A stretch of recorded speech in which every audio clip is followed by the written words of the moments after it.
Testing. 1, 2, 3.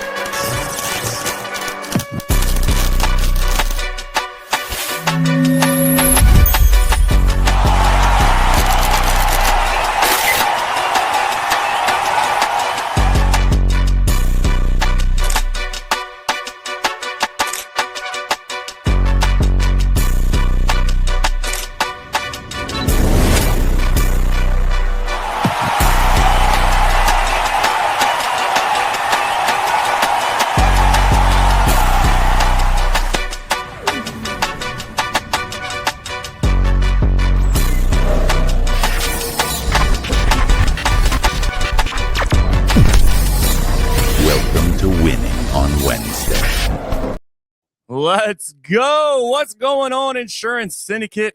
Happy Winning on Wednesday. You know what time it is. It is 9 a.m. Central. We are live here within the Syndicate HQ. I just got to say, yo, that new intro is freaking fire. Oh, I meant to do my hand clap. Come on. Gosh, that got me freaking hype. I got to give a shout out to Lily Davies. You guys see her in the comments.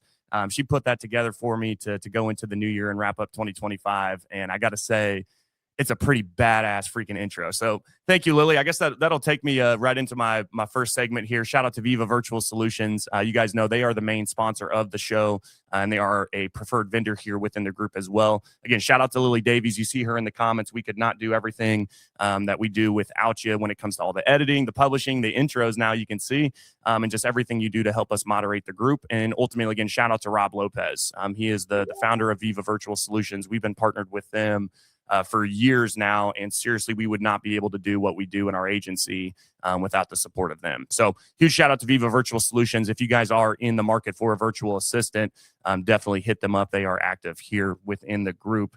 Go ahead, guys. You know what time it is too. It's 9 a.m. Central, but it's Winning on Wednesday. Start dropping those weekly wins in the comments. I see you guys tuning in. I see you, Billy. I see you in there. Carlos, thank you, bro. Sick intro. Yes. What's up, Jeff? Good to see you on here, man. Kim, I see you on here. Thanks, everybody, for tuning in. Zach Baldwin, I see you on here too, bro. Drop a comment, man. Drop some. It's been a while since I've been able to connect with you, man. Hope all is well. But y'all, we have an action-packed show for you. But as I said, you can go ahead and start dropping them in the comments before we get into our amazing show and with our amazing guest. And we're going to this is the last Winning on Wednesday show of this year. He doesn't know that yet. But drop those weekly wins in the comments. We want to be able to celebrate you. I don't care how big or how small. Start dropping them in the comments. What's up, Brian Moore? Good to see you on here, man. Weekly win for me. Gosh, I don't know. It's kind of hard to categorize them because and plus it's only Wednesday too. But this conversation I had, I don't want to be premature. So again, hopefully I'm not, talking out of turn here. But I had a conversation with a gentleman yesterday. This was through a relationship through Ryan Stuman, who is now my business partner in Closer Coverage. That is our new insurance agency name on the property and casualty side. And so he was talking with Ryan on the Closer Capital side, and then ended up that conversation led to a phone call with him where he actually was already studying to get his insurance license. The gentleman actually owns 70 rental homes himself, but then his real estate and mortgage brokerage, they do over 700 transactions a year, and he is getting licensed to be able to obviously handle all of those policies in-house. And that's potentially all going to flow through our agency. So that is definitely my weekly win. Again, we've had a lot. I guess another shout out to Insurance Sales Lab. So maybe you guys saw me posting or asking the question, like, what is the number one like property and casualty insurance training platform? And also bonus points if it has if it's geared towards independence, right? And so got into Insurance Sales Lab. That's through Vlad Trachenko. You guys see him here in the group, and his business partner, Rob McAfee. Just amazing guys. And y'all, like, I got into the platform and I'm so like mad impressed. So tomorrow and Friday, I'm actually sitting down with my team. We're going through the One Call Close masterclass boot camp. That's like kind of the first kickoff thing you're supposed to do with your team. But then the curriculum and the platform itself is just so freaking crazy robust. So shout out to Vlad. Thank you for the hookup on that, man. And excited to be rolling some more of that out here to Syndicate members as well. But as I said, y'all, we have an action-packed show today. He's one of my favorite freaking people. And last year, actually, he did our last show of the year.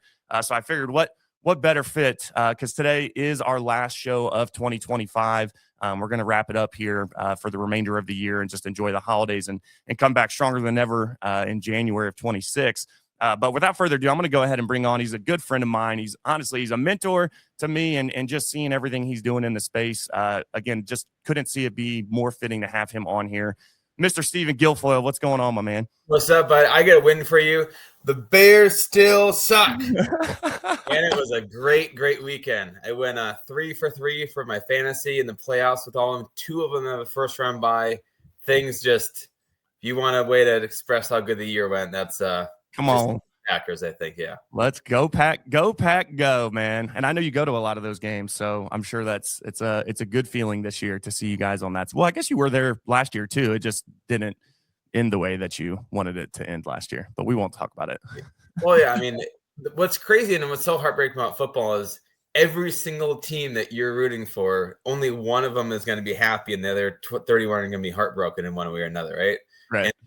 And I love the intro too. I didn't even know I was so well dressed for it, but I've come a long way, but it's so cool to see that progress that you've done. And again, like that intro is just, I think, the perfect way to kind of establish and show, right, what this show's done too. Absolutely, man. Well, you shared your weekly wins. Why don't you share a little bit? Anybody that doesn't follow you or doesn't know you, just give them a quick little 30,000 foot overview. And y'all, I was telling Steven backstage, I don't really have like a true agenda for this show. I want it to be as conversational as possible, but I've definitely been having some reoccurring conversations with agency owners and agencies. And it's actually even something that I would say I've recently gone through myself. So definitely something, and I know Steven's gone through it. So we're going to share some of that story. But Steven, give him a little 30,000 foot overview, man. Well, I think one of the most important things you can do when you're, again, talking to your peers, talking to people who've been in it forever, or just starting out, realizing that like whatever struggles you're going through, you're not alone, and that everyone has a story. And sometimes those stories aren't made to brag, but they're made to show like you're on the right path, that you're doing the things that you're supposed to be doing. And a lot of these things, right, don't go according to plan, but it's truly just that the endurance and the consistency put through, right? So I started out like my first job, I didn't even realize it was like selling insurance or just some door-to-door thing. And it was just because I wanted a job right out of college. I had no one else had hired me. And so it literally went from like door-to-door selling like accident and cancer policies to kind of just each year kind of leveling up certain things. We're kind of talking to bigger people, other employers versus one-on-one stuff. And so now we're one of the largest, pretty big jump, I guess, from like the individual door knock to this, but one of the largest level funded major medical health brokers in the country.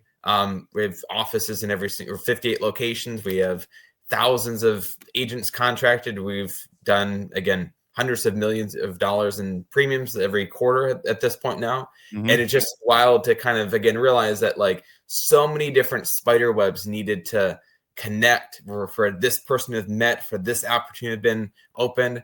And mm-hmm. It's so cool sometimes just kind of, especially at the end of the year, to reflect back and kind of realize like how far we've come and all the things we have to be grateful for too.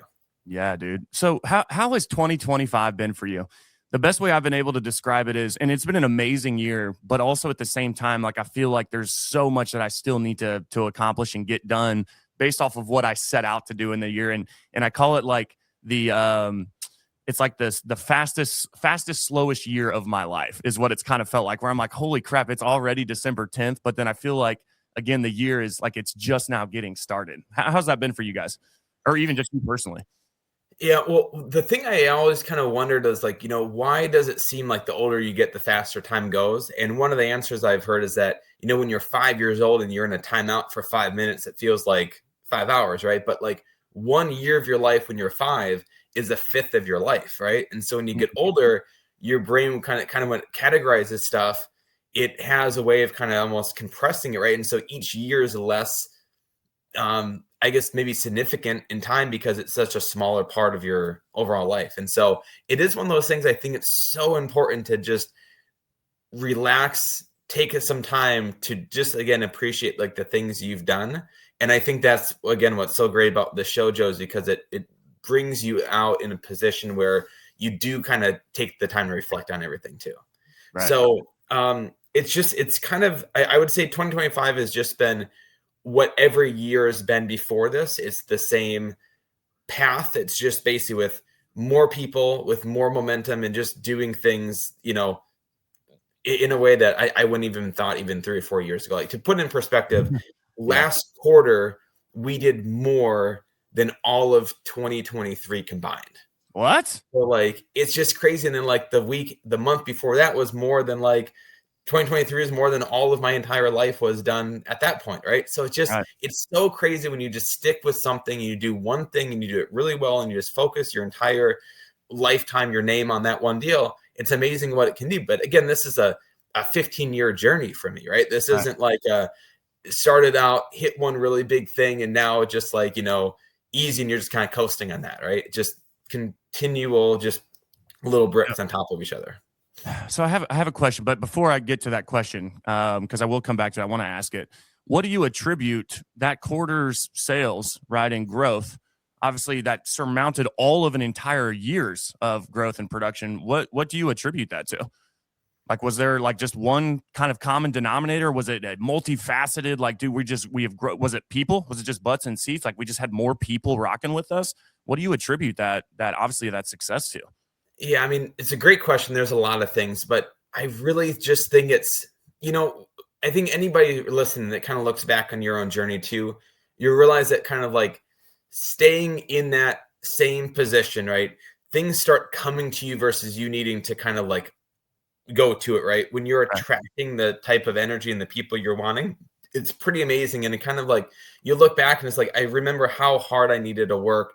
Like, I would need to drive 50 to 200 hours or 200 miles a day to knock enough doors, to get enough meetings, to get enough presentations, to get like a single sale on one person of one opportunity, 30% of the time. And so now I think the difference is people are becoming attracted versus needing to find them. And I think the other part of it is that just the scale on this, right? From where I started was one butt on seat, one interaction, one-to-one sale. Now it's one meeting is 10,000 people one time. One meeting is 40,000 people one time, right? So it's impossible to kind of, again, go your traditional ways that I started to kind of get that same result. But I'd say it's just everyone around our team has also had that much experience and is also becoming a much better person, is also doing those things. So it's basically like that experience for me multiplied by tens of thousands, multiplied by hundreds of thousands of people we're helping. And it just, it's wild. It's so cool to think back on it though. No, and absolutely. Even, when we first met, right? How different our lives have been. And again, our lives were going great when we met too. So it's just so cool to kind of see the whole full circle. Sitting on that panel at SWAT. I think it was at SWAT, right? That was the first time. Yeah. Maybe it was it was SWAT. But again, in that 15 years, this is the reoccurring conversation I'm having more. And again, something I've personally gone through myself. In your 15 years, like, you guys are hearing us talk about these numbers now, and they're doing over 100 million plus in freaking revenue, and they're taking a quarter and crushing an entire years of sales, right? But we didn't get there just by like sheer luck or just by like, man, it was all given to us. We've actually had quite a few restarts. And I know, you have that part in your story where that restart, as defeating as it can be in the moment, man, it was the catalyst. It is what propelled you and AffordaCare Insurance into the conglomerate that you guys are today. Can you share some of that restart story? I think a lot of people know my story where, again, you guys know we were Redwood and then Pops got out. The company kind of just, I say dissolved, really. We just moved and merged, and there was all kinds of moving pieces, but it was a big restart for me, man. Everything that we had kind of sought out to build from 2018 and September of 23 was the official sale date. It was like, damn, did I really just do all that? But then now it's like, again, the seat that I'm sitting in now, where I'm having a conversation with a gentleman who's going to get his license and join our team and do 700 transactions a year. Like, not a bad thing to restart to, right? So can you share some of that story and just kind of, again, some of the emotion behind that, but again, ultimately the one door closed, but man, I'm so glad it did because this one opened for me. True. And I just want to say how good that Redwood name was. You have a bunch of ridiculously tall dudes with red hair. I mean, you could not have picked a better name than that. That is wild. So maybe we'll have a restart on that someday. A little there you go. They sell, like shirts like that, how they sell like Blockbuster sweatpants and stuff now. Maybe one of those, like, like 10 years from now, bringing it back. Yeah. Perfect. But no, I always thought, when we've, and again, and you've heard a lot of the, the talks I've done on this too, where sometimes, again, like that door that closed was the best thing that ever happened for you. And a lot of times in every single case, it's always been true. In that moment, it was by far the worst and most painful day of my life. And now looking back 5 years, 10 years later, it was the single best thing that's ever happened in my life. Like nothing that I have would have been possible had that horrible thing that happened at that moment. Because I think a lot of times as humans, we will take some chances, but we're not going to take massive chances where we're just going to have a successful career and just completely 180 and flip at the table and then do something completely different with new people, right? So you sometimes have to have things that are not in your control coming in to derail it at the time, which is actually putting in a track that you never even expected. Dude, 100%, where it's like, and if anybody's ever had to go through a restart themselves, go ahead and drop that in the comments. Brian Moore, Redwood was the bomb. Yes, we technically, Redwood is still the softball team. So technically, I guess our name is still out there. But no, it's so true, man, where it's like, I don't know. This is another conversation I was just recently having as well with a friend of mine where, when all the things that we try to control in our lives, when ultimately, like, I can't remember the podcast I was just watching on this too, of just control the controllables. Right. And I think even in my brain, sometimes I'll psych myself out on the controllables when it's like, oh, I got that. And it's like, dude, that's not even close to in your control, but I'm like that. Right. It's like my brain is trying to keep that in control when ultimately it's just, there's some things that just aren't, man. And again, I think that's the hard part. I mean, that's the two sides to that coin, right? Where there's some people where, hey, dude, the things that are not in my control that happen to me absolutely crush me. Or it is, hey, I've got that glass half full, mentality. In my opinion, I'm a glass full guy, baby. Like where, okay, hey, that happened for a reason, so there must be something better, for me out there. Can you share like a little bit of like the actual details? Like, can you get a little bit more detailed of like that day and kind of what led to it? Because I think that story can resonate with some people, and then we'll kind of move on from there. Sure. So the same thing basically happened 4 times, almost identically, different situations around it. But in essence of it was, again, working for somebody for several years, building up hundreds of thousands of dollars of annual residuals, right? Where if I just stopped and walked away, get paid on that forever. And in every single scenario, the person I was working for, whether it be their company going under, whether it be greed, whether it be excuses, whatever it may be, basically found a way to say, hey, we're just going to term you, keep the money, whether it be not vesting or whatever it may be.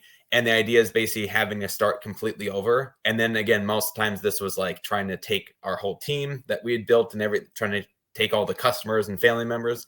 And the ongoing theme with this has been that we've been able to keep our entire team all the way through. And we've been able to keep almost every single customer because, again, it's not about the product. It's about you as a person, the relationship that you bring, and how important that everything else can go through, but being the good person and the bigger person sometimes, and just doing what is right and keep doing that, everything will always work out. And I think, again, like looking back, if I had stayed there, those people would have been making billions of dollars in overrides. Right.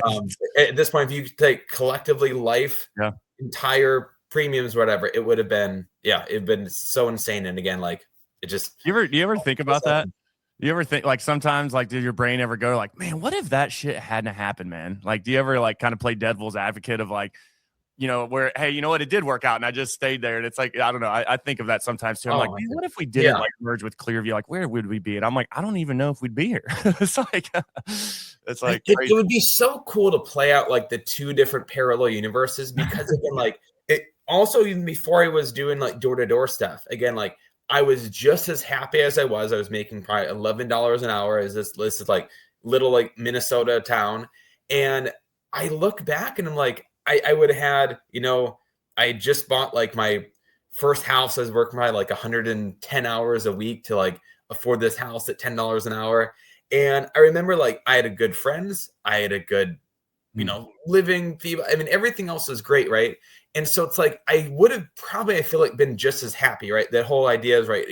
Happiness is a mindset, not a destination. So I don't think it would have changed who I am, how I treat people, but life-wise is I can't even imagine. And being there and not being in a commission-based role at the beginning, there's no way you could really break out of that. I don't see you basically like going up, right? You're on a W-2 thing and you maybe get in like that low six figures and you think that, life is like made at that point. And it's such a cool question, Joe. And I'm with you. It's a motivating thing for sure too. Yeah, no, it is. And I think that's like, for me, I never forget where I come from, but I don't let it define me either. Right. And I think that's something that you really have to be careful with, because when you let your past define you, it can totally F up obviously what you have going for you in the present and ultimately in the future. And I guess, well, let me ask you this. I kind of like where we're at right now. What's your thoughts on that? So I've been kind of, again, I'm listening to a bunch of podcasts and stuff. And it's just talking about how so many people, get caught up in the past or in the future that they don't live in the present.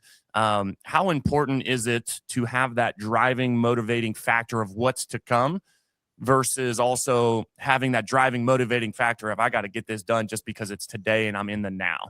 What are your kind of thoughts on just that mindset and those kind of shifts between, again, the past, present, and then ultimately the future, and how those can kind of dictate your schedule, your business, your success? What's your thoughts on that? Yeah, well, I'm bad at a lot of things, as you probably know, Joe. But the thing I'd say that I'm probably really good at is if it's like the one day in front of you, the one task, the 1 hour that's in front of you, nothing else matters what happened the day before. Nothing else matters like what you have going on like in a week from now, right? It's literally just like being the best you can be on that one call, that one Zoom call, that one task, and getting that done. And really not like allowing the other things in your life to kind of like affect that or define that or and so that's, I think, a really important thing that, like, yes, you're optimistic for the future, you're thankful for the past, but you're truly focused. And the moment that we have now is the most important part for the people that are next to us in the room, the people that we're with, the tasks that we're doing. And I think that's an important thing that I think sometimes doesn't get the credit it deserves or how important that really is. Yeah, and I think the optimism too, it's easier to have that optimism, right? Or that outlook or that mindset when things are going well. The challenging part is, regardless of if things are going well or not, to still maintain that mindset and that attitude, right? And those habits and behaviors if it's going bad. Right now, again, not to say that maybe you need to change some things and that's, what caused it to be bad, but you guys get my point where, it's easy to be optimistic and saying what we're saying when we're having a good day, but can we maintain this attitude and, again, these habits and this consistency even on a rainy day, right? And I think that's so important, and especially when you're leading a team. That kind of this is where I wanted to segue into, Stephen. You kept your team, through all the different restarts and through the different, build-ups and then restarts and then build up and then restart. You still kept the team. So that obviously, again, shows something about you as a leader and why people, are choosing to stay with you. But talk through, I guess, some of your life lessons when it comes to leadership, man. Like, how have you been able to maintain a team through all the change, through all the turmoil, but then ultimately grow this thing to, what are you guys, like 17,000 strong now on the agent side? Like, how many thousands of agents are you guys now? We have 27,000 contracted. And that's a lot of paperwork and stuff to put through, right? But I don't. Woo! Yeah, that is a lot of paperwork. I don't love that number because I think the better number is how many people in that are making like really, really, really good money and consistent money. And again, like, it's a really hard thing, I guess, to kind of, especially in our type of business, to start out. I say that this has an extremely high floor, meaning that it takes a really long time to get your first sale, but it is the high ceiling of anything I've ever done too, right? So the maximum possible like lifestyle is there, but it's really not for the kind of the faint of heart, I guess, right? And so these are usually like very experienced agents that have years of experience that we're kind of going after and recruiting for that. But yeah, in terms of like team synergy, whatever, dude, pizza parties, that's the way to go. Huge pizza parties, guys. That's the secret sauce. Yeah. Go to Little Caesar, get 4 of them for $20, whatever it is now, right? Love it. Hey, just like your time with AAP, right? Hey, no more commissions. We're taking commissions out for those products for Medicare. But dude, we'll get you mad pizza party when you're done with it. No, I would say though, besides that, and again, still 10% serious on that, is Mhm. it's experiences with the people you're with, right? And I think one of the goals that I always try for that's always hard is making the priority based. Like, I mean, you see how much I fly. It's probably 2 times a week I'm on a flight and back and forth. And it's because there's people that are important in your life that you need to make sure that you not only have those phone calls, but you take the time to actually see them, right? Like, we're such a digital age, and you know what a difference it makes, you know, like to sit down with somebody, hang out with somebody for a good, you know, couple hours. It means the world. And it's one of those things where it's a difficult thing that like no amount of money or bonus could really define it, because when you talk about all the different things, why people leave, why people stay, right? It's the family atmosphere that's around, is that tribal kind of mindset is, I think, one of the most important things. 100%. I just wrote down, what is your team experiencing? Right. And I think, well, there's a lot of things that they can experience, right? You can even take it as literal as, are they experiencing a pizza party or like get-togethers and, you know, those kind of team culture events, right? Or what are they experiencing? There's so much that they can experience in the day-to-day in your organization, whether that's even just on the sales side, on the service side of things, whether that's contracting, like what is their experience when they're going through contracting with you? Is it a good experience, right? It's just a good question to ask yourself if you're sitting in that leadership seat of like, and ultimately, I think the hard part with that too is, I mean, and maybe why I think sometimes it goes overlooked is the accountability piece. Like when you got to look yourself in the mirror, and like for me this year, I ended up changing. I've never done this before, but I changed my management style. I've never been a like premium sold or like revenue goal per month. I've always done activity goals, because I knew that if you did these activities, dude, you won't even care about the revenue or the premiums. It will follow you. I promise you that. Right. And there's enough proof of the concept and proof of the pudding behind that. But then my team lead, like he just wasn't feeling it. Like he wasn't vibing with, I call him team lead. He wasn't my team lead then, but he is now, because he's flourishing and he's having a good experience. But I had to change. And I say I had to. I didn't have to. I chose to, because again, I wanted him to have a better experience. And I'm like, maybe it's me. Maybe it is. And so then we did shift it to, hey, as long as you're hitting your numbers, because this is what we said, you know, you wanted to hit, then I don't have anything to say. And it's been great. He's my team lead now. He trains my people like he's our top sales guy. And so I think that can be a hard part too, where it's like, you know, if they're having a poor experience, or it could maybe just be a better experience, right? Not to say that they're not having a good one, but man, could it be better? Sometimes that requires a good look in the mirror to see if that's a you thing, you know? Dude, I remember being on the other side of it too. I think it's a great point you bring up, because it's like sometimes that activity thing doesn't work for everybody in the same way, right? Maybe somebody is, if we're talking about like how many calls an hour they make, maybe they spend way more time with the client. They're way more in that kind of that mother bear role, right? Where they're really taking some time, and they have way better results with that and way better relationships with their clients because they're doing that, right? So I think if you have like one metric that you're trying to pigeonhole everybody, and I think it's going to be really bad. And I think the thing that we've done, which is kind of on that same part of it, we said like, what do you love doing and what do you never want to do again? And what can we do and put you kind of on that part of the conveyor belt where you only do that thing? And so, for example, like there's some people that are really, really good at kind of that prospecting phase, getting people been doing those relationships. But when it comes to like the follow-up, the paperwork, the things like that, right, they know that they're just worthless on that, right? So like, why push somebody in a role that one, they don't enjoy, one, they can't sustain, one, they're not, you know, they didn't join to do that, right? So kind of having people in specific roles, I think really, really helps. And so now I'm specialist focused at one thing. I pass it to another expert. And again, not every sale or not every product can do that. In our case, it can. And it really just, again, kind of going down to what do you love to do? How can we facilitate that? Just like when you are hiring a person, I think it's way better just to hire the person and then figure out the job later. Because you just, at the end of the day, you got a bunch of freaking awesome people that can go anywhere, right? And do anything. And those are the people you want in your family. It's very, very in alignment with Wetmore's book. Do more now, get better later. You know, where it's like, dude, if you just find the good people, man, we'll figure out the job later. So let's talk about the job. Let's talk about, hey, you know, you brought up the flexibility, and and kind of the conveyor belt that you guys have and the ability to have set up when it comes to obviously what you're doing with AffordaCare, but specifically with Champ Plan, right? And how you guys are changing, businesses and really lives through that plan. Talk about Champ. I wanted to give just a few minutes here for anybody listening. Just, okay, hey, how is he doing this many millions and millions of dollars of sales? How does he have 27,000 contracted agents? Well, it's got to be something good, right? Or it's got to be somewhat of a decent. Yeah, exactly. It's sick pizza parties, guys. That's all the only ads he runs for recruiting is, dude, you guys want to come to my pizza party? But to talk about Champ, obviously I'm familiar with it. I know what it is. But just again, maybe a little 30,000 foot overview, but then talk through again how you guys are able to kind of create that conveyor belt, right? That list of, or that line of specialists where it's just boom, boom, boom, boom, and huge freaking deals with how many lives you guys have on this plan. Yeah.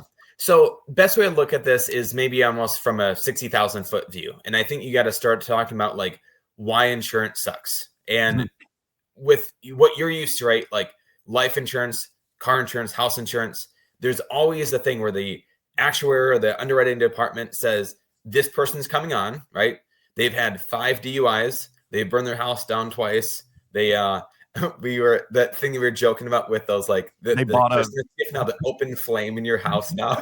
It's like, oh yeah, you fire pit table over, ethanol fire all over your carpet, right? So like as an underwriter, right, you look at that and you say, this is something that I should charge more money for because the risk I'm inherently taking on, right? Life insurance, right? You have somebody who's 3 weeks to live on their deathbed. They're not going to get the same premium versus amount of life insurance that they're getting, right? It's just common insurance sense. So now we look at why are health insurance premiums going up, like for groups 40% to 170% is the average we've seen for like a lot of groups and renewal. Like, how as a business owner do you maintain 20 to 50% increase every year after year after year, right? And there's a reason behind it. And so let's just talk about like the individual marketplace for a second, right? So people are upset that like the subsidies, are going away, or people are like, oh my God, my health insurance went up. No, your plan didn't go up. The cost of plan didn't go up very much. You just had less taxpayers paying down the premium and subsidizing and someone else paying for that money, right? Yep. And so the reason that these go up all the time as well is because you're taking, with health insurance is the only thing like this, where you could have somebody who's super, super healthy and super sick, and they pay the same rate and get the same amount of coverage, and there's no risk being looked at, right? So I'm not saying that like sick people don't deserve coverage, or, we shouldn't help people that, need it financially. But end of the day, it's not a sustainable system, because what we're doing is we're basically loading all the people that are getting a free subsidized plan and that are sick, and then people that can afford it, that are healthy, like, I'm not jumping on that thing. Right. So now you just have a bucket of unpaying sick people that, of course, is going to blow up, right? So to take that the next further, the same thing kind of applies for group plans too, right? Like if you're a 10-person employer and you hire somebody that is pregnant, right? Again, it's not like you shouldn't hire them, but what you're doing is you're effectively, your rates are going to go up collectively about $10,000 to $12,000 just from that one event, spread over all the other employees throughout the next year on your renewal, right? So the concept is, where this whole thing started is, if we can not change the level of care and not necessarily need to fluctuate price, but what can we do to kind of offload and redirect claims that aren't hitting that existing major medical plan, and what can we do to basically kind of like put that somewhere else? And so what this Champion Health Plan was designed was to kind of add and supplement and help employers that maybe can't offer benefits, have these issues going on, and having a way to kind of not level it out, but in many cases actually get a refund back because they use so little of their premium without changing in the care to the people. So the idea is, whenever you offer a benefit on a pre-tax basis, there's of course tax benefits for doing so. When you pay a benefit with a post-tax premium like life insurance, you're not taxing those benefits. And so effectively with Champ, they're basically saving more money than the cost of the net plan between what they save in payroll taxes and what they save in just overall, use of their plan. And it comes out to roughly about $5,000 for every W-2 is their net profit when they say yes to this plan. They keep the same broker, they keep the same coverage, they don't change anything. They're adding something that pays them an insane amount of money. And so effectively, why we've grown so fast is we're selling money, right? Right. Every single person, you do the math, take number of employees times 5,000. That's what they're saying yes to when they say yes to this. Mm-hmm. But then you have a lot of people, and I say a lot of people, you guys have a lot of people that have said yes, obviously. But then you have a lot of people that are like, wait, what? Like, what is this? It's too good to be true. And I think we, remove even just Champ specifically, but just insurance as a whole. I feel like that's a common objection that we get. Like, no, hold on. What's the catch? This got to be what's going on. This is too good to be true. Wait, hold on. You're telling me you're saving me how much? Like, and it's just like that skeptic like mindset that freaking Americans have, where it's like, I don't know about that. And we definitely, I feel like we get that look, being an insurance agent, right? How do you guys overcome that? How do you, face that objection, overcome it, and then ultimately help them kind of see the light? Yeah, well, every person we give the option, we say, if it would make you feel better, we're happy to make it worse. And there's something true to that, because ultimately at the end of the day, right, we live in a society where there's so much corruption, so many scam people, so many unscrupulous people, right? Whether just from desperation or that's just how they live their life. And so I think more than ever, I've been duped and screwed over so many times, right? From super, super legitimate sounding things. And so I think it's one thing that is super important to be vigilant, to look at those kind of consumer protections. And there's a lot of people, right? Especially, whether it be in real estate or roofing or insurance or multi-level, whatever, there's some incredible people. And then there's some people that give a really, really bad name for it, right? Yeah. And so I would just say, look at the thousands of clients we have, the massive companies that we have, the tons of, mutual friends that we have, these video testimonials that are just out of this world. And basically, again, this would not be sustainable if there were any chinks in the arm, right? So I'd say, again, just like anything else, I think you need to kind of evaluate that yourself. You need to take the time to actually educate yourself on what this is instead of that first knee-jerk reaction. And I think, again, that's why it's important, because it's about the person that you're getting it from, the relationship, the trust that's there, not necessarily the product that's being sold. Yep. 100%, man. That's one of the first things I wrote down too. It's about you as the person, not the product that you're selling. I loved you said that. I hope you guys heard this, and we'll say it for you louder in the back. The testimonial piece. How important are the reviews and the testimonials when you're trying to show somebody that your product is legit? Like, that's so freaking important. And I know we talk, get your Google My Business reviews and stuff, but it's like so much more than that.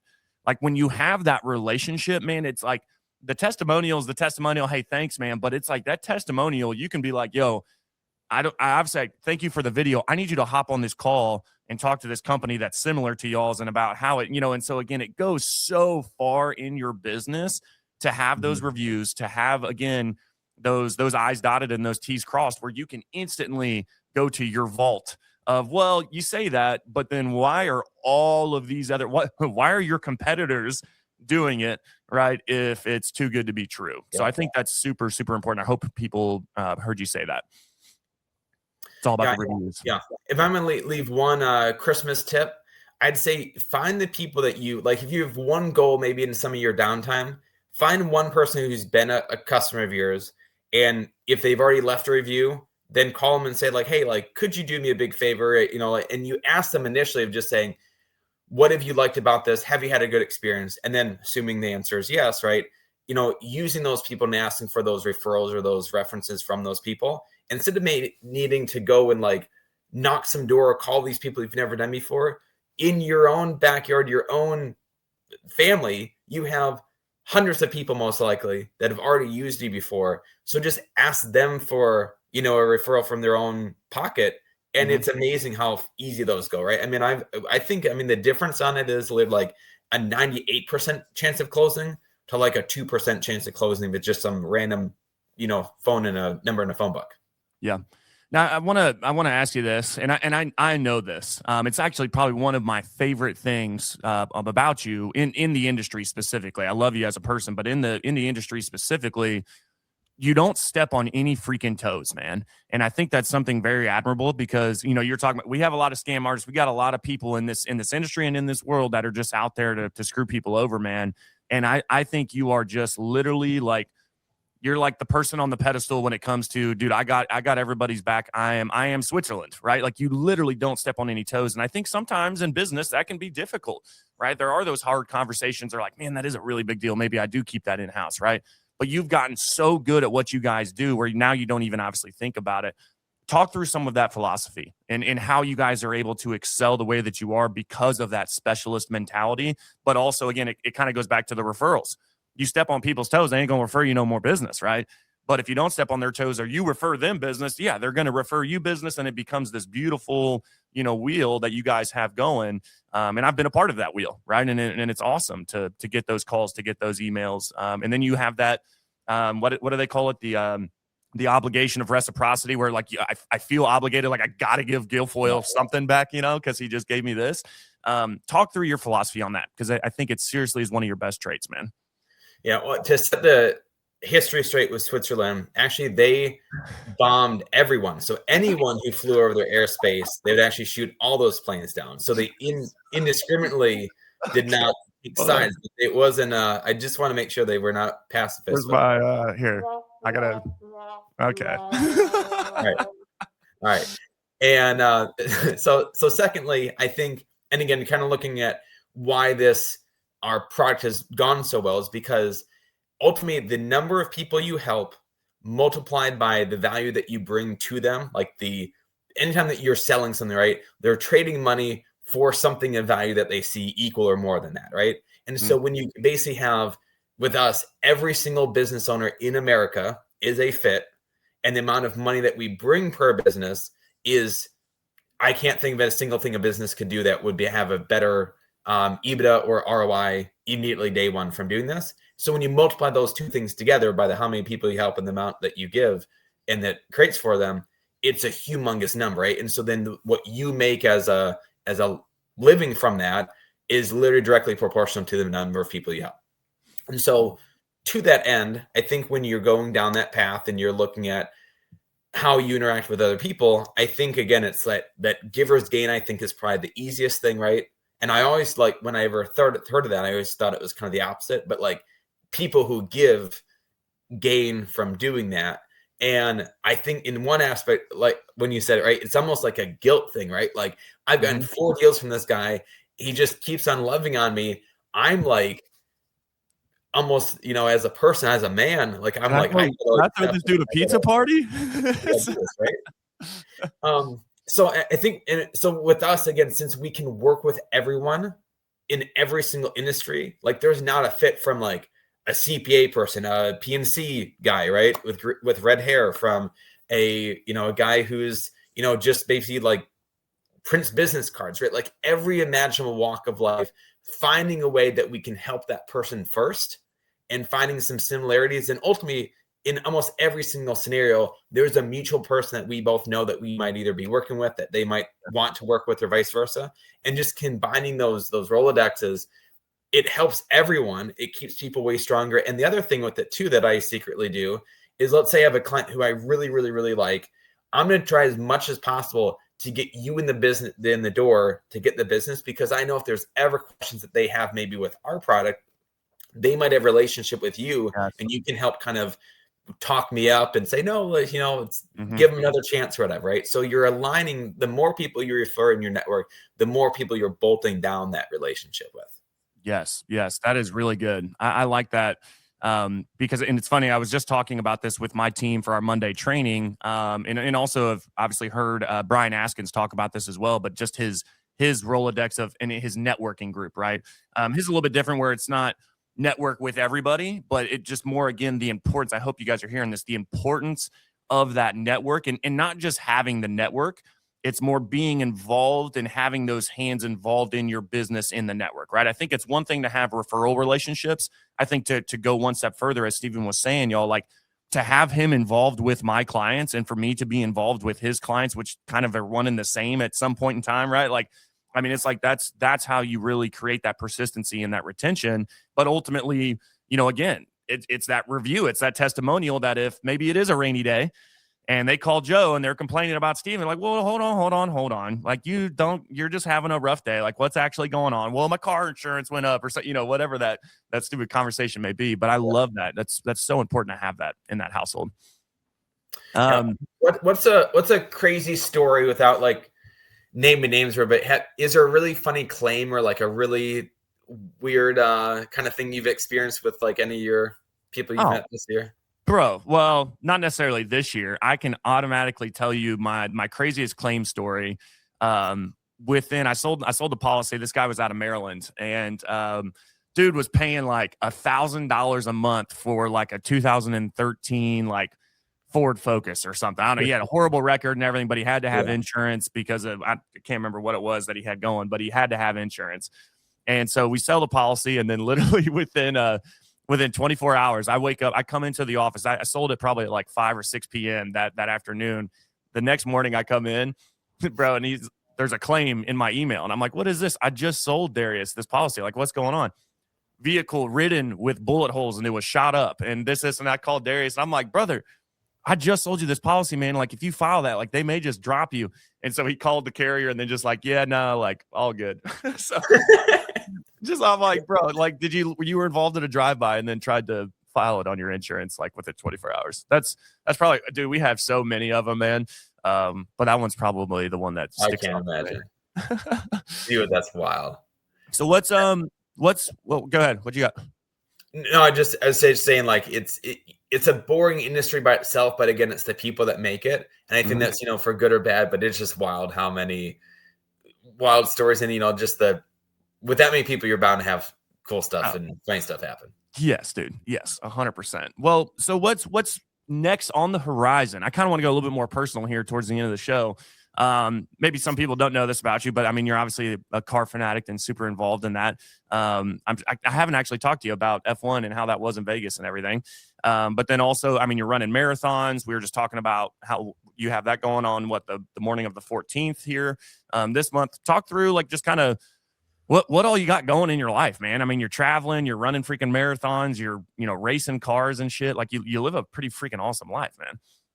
Well, I like to try once in a while. It's again, it's just one of those things where like you need to always step back and appreciate, like again, where you came from, that it wasn't easy, and that again, like the moments we have now, like aren't forever, and there's possible that things can change, right? And so just being super grateful for what it is, I think is just the lasting thing that every single morning wake up, like I try to be so appreciative and just, like when you get a new car or whatever, like I think every single morning I like force myself, like walk in the garage, make sure like you take that in and kind of appreciate it and think of like that 7-year-old child of yours, of you back then and how proud they would have been the way that you go about stuff, that you treat people, the things you've done.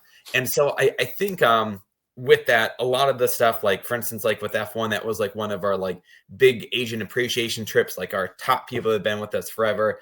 Like we're talking about like a $100,000 kind of experience with this, right? Like literally like the garages in the paddocks with the drivers, like walking the track, like these like way over the top kind of like parties and stuff. And again, like those things aren't, as you can imagine, cheap, but it's like, if you're going to invest in something, invest in the people that have believed in you for the whole time and spoil them like crazy, because it's like, those are the things that are going to catapult you to the next thing. Right. And one of the really, I forget who said this, but basically it's like this, something like $1 million journey or whatever. And basically like the first step is you want to be able to, you want to gross $1 million, like have $1 million in sales. And then the second thing is to net $1 million, where actually it's on your tax return and you're paying taxes off of $1 million. Right.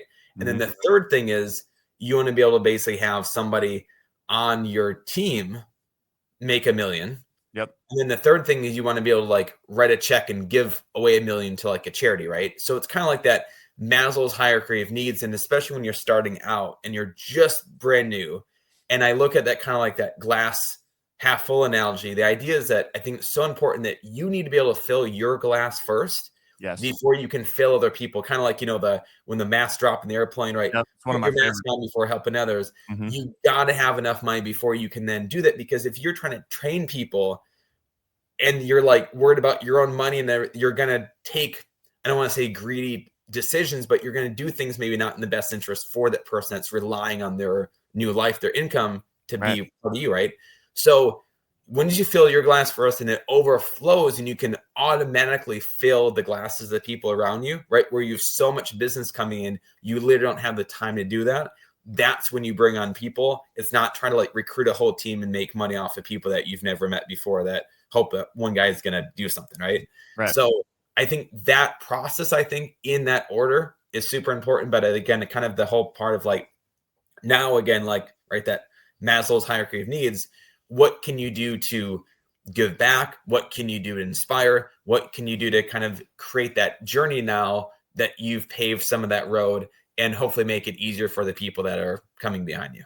Right. 100%. I think, one thing I've learned, and this is definitely just a shift for me, like when I got into the industry, it was, basically you made money by selling auto and home insurance, right? I didn't really know any better.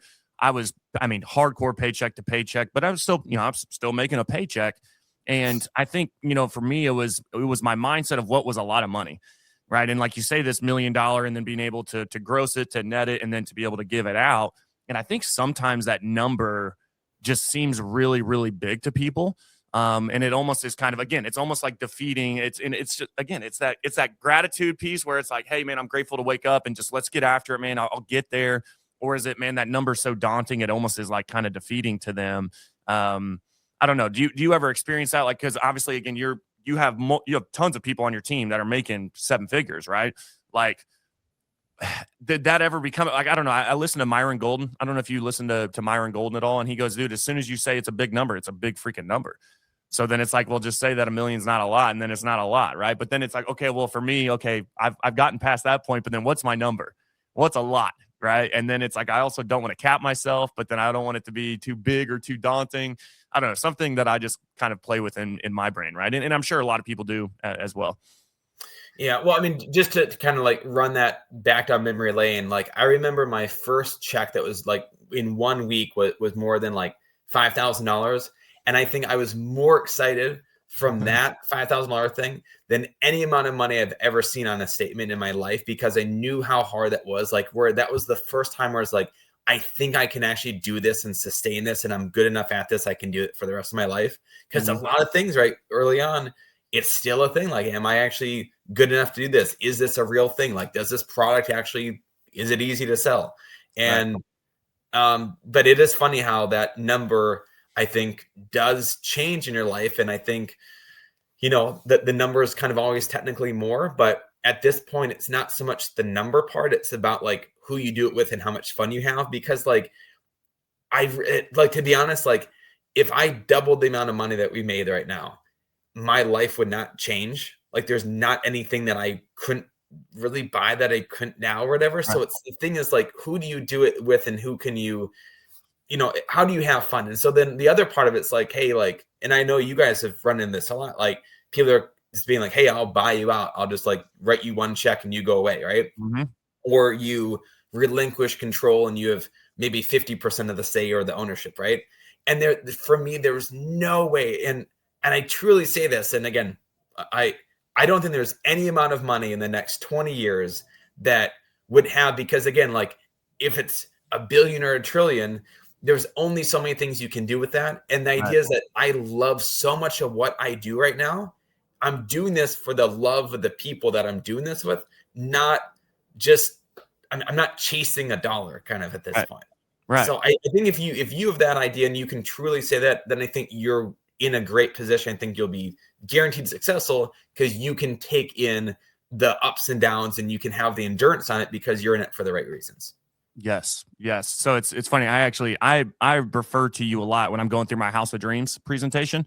Just talking about, people that are in your tribe and in your network. And again, when you're pursuing all of the things that are within that framework, and I'm not going to get into that, but a lot of y'all have seen me go through that presentation, it's to amazing. Me, it's so well, and it's the seat that you're sitting in is it's the epitome of, man, when you do all of these things, and not to say that you do them all perfectly and you do them all every single day, but man, when you just try to be that person, the main thing that sums all of that up is the legacy that you leave. That to me, like what you're just sitting there talking to me about, that is how you really leave a legacy. And it's really cool. I don't know, from my perspective to see, and obviously, be a friend of yours, like just to see you living that. Because I think a lot of the times legacy, I don't know, this is me too. A lot of the times I think legacy, you associate that to like when you're kind of gone. To me, dude, I think it's really cool to see you as your friend, right? And obviously we're in business, but like to see you like living this legacy, right? And creating this legacy for other people, even though you're not gone. And I got no plans of going anywhere, right? I'm not selling this thing. I just think that's a really cool freaking seat to be sitting in. And I'm sure that's probably, I mean, got to be one of the most rewarding things, right? When it's like, hey, man, how many $1 million checks have I cut my people now at this point?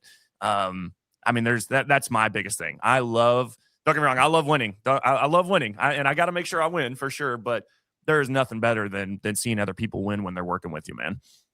Yeah. The last thing I'll maybe end on is that, yes, like that, the chase and the carrot thing is really cool. But you know, in that movie where it's like about 45 minutes in, they do that video, that music montage where like everything's kind of going, there's all like this like money stacks and all these things are kind of like working when they kind of hit that like that next gear. Mm-hmm. The moment that you kind of feel that in life, I think it's so important to kind of hang on to that and almost kind of like ride that wave, because it's not, again, it's that destination. It's like the journey that you have and the experience with it. It's like, yes, there's some things that you kind of have like on your vision board to like achieve or to buy or whatever, but it's kind of like almost like the journey of like, you know, for instance, like the house that we're building that house is more, I think, fulfilling and exciting over that entire process than like the moment you kind of like move in. Like it's its own experience, but appreciating like that journey right now is so important and so fun. Yeah. Nah, man, that's freaking awesome, man. Well, as we kind of start to wrap up, man, one of my favorite questions to ask people is, what do you hope people say about, because it's actually a perfect kind of segue into this last question. What do you people hope, or what do you hope people say about Stephen Guilfoile 5 years from now? Not 10 years, not 15, not 20, and not even a year, but like just 5 years from now. Like, what do you hope they're saying about you? That money never changed the way that he treated me. And to live in a way that anybody that basically is in your life that like, you know, kind of again, going back to like my friends that I grew up with in like, you know, Minnesota, right? It's like, I want to be the exact same person that they knew back when I was working at McDonald's making $5 an hour. And right. I think, you know, you've heard the thing, you know, money doesn't change you, but it makes you more of who you are, or whatever, right? And that could be good or bad. I think to be as the same person, right? And just be the better person that you can be or whatever. And maybe you can do more with that, but that would be my answer. I like it. How is that something that you maybe have seen or gone? Is that like why that's so important to you? Is because, man, I've seen money change people, and it's like, dang, what happened? This guy was like, and I've seen it. Like, there's been quite a few people that I know in this industry that, man, that money hit, dude. And it's like, wow, you are not who I thought you were, right? Or just totally shifted and changed. You know, I've seen a lot of really, really good examples, right? I've seen like a lot of like other celebrities or, you know, other Packer players that I've met, right? And you kind of say, you know, like, don't ever meet your idols because, you know, it can only go one way, right? Right. But I've met a lot of people that have done incredible things, and you look at how present they are, the time that they give, the humility they give, and when you walk away and you have those things, and especially like when I was starting out, I was like, oh my God, like this person actually gave me the time of day and talked to me because of this. And, you know, I felt like a nobody relatively, you know, to who they were. Right. And so I think, and so the reason I guess I say is because I think of how I felt in that interaction. And if I can give that idea or that experience to somebody else, right, where like you're believing in them, you have that thing. And again, at the end of the day, you're just a human. And again, money has a really funny way of changing really fast for all or nothing. And realizing that, like, again, that also in the same way, they should treat you the same way no matter what you have as well. 100%, man. 100%. I love it, dude. Well, y'all, we are signing out. Thank you, Stephen, for hopping on, man. It was a pleasure to have you on, as always, man. We need to do it more often. I told you, I was like, I'm coming to freaking see you. So I know you have dates and stuff, but I will get with you, and I'm going to come see you soon. But seriously, thank you so much for your time, bro. I always appreciate our time together. And seriously, like, it's really cool. Like, I don't know, this is kind of weird to say, but it's like, I'm really proud, like, to call you a friend and to see what you're doing and how you are impacting and changing lives, dude. Like, it's really cool to freaking see, man. So kudos to you. And kudos to all of our members. This is the last Winning on Wednesday of 2025. I was just looking. I started this group in this show of March of 21. And I'm like, damn, we have really been rocking and rolling. But we have grown so much. So y'all, seriously, thank you so much for your comments, for your posts, for any of your contributions to the Insurance Syndicate Facebook group. We are closing out Winning on Wednesday for the rest of 2025. I hope you guys have an amazing rest of the year, an amazing holiday season. I know it can be tough for some, so I hope in that scenario that it's just peaceful and you find that peace and clarity in these tough times. But seriously, y'all, couldn't do it without you. Thank you so much. Winning on Wednesday, signing out for 2025. It is the peak of the week, so don't slow down. Keep the pedal down, and we will see y'all in the new year. Thanks, guys.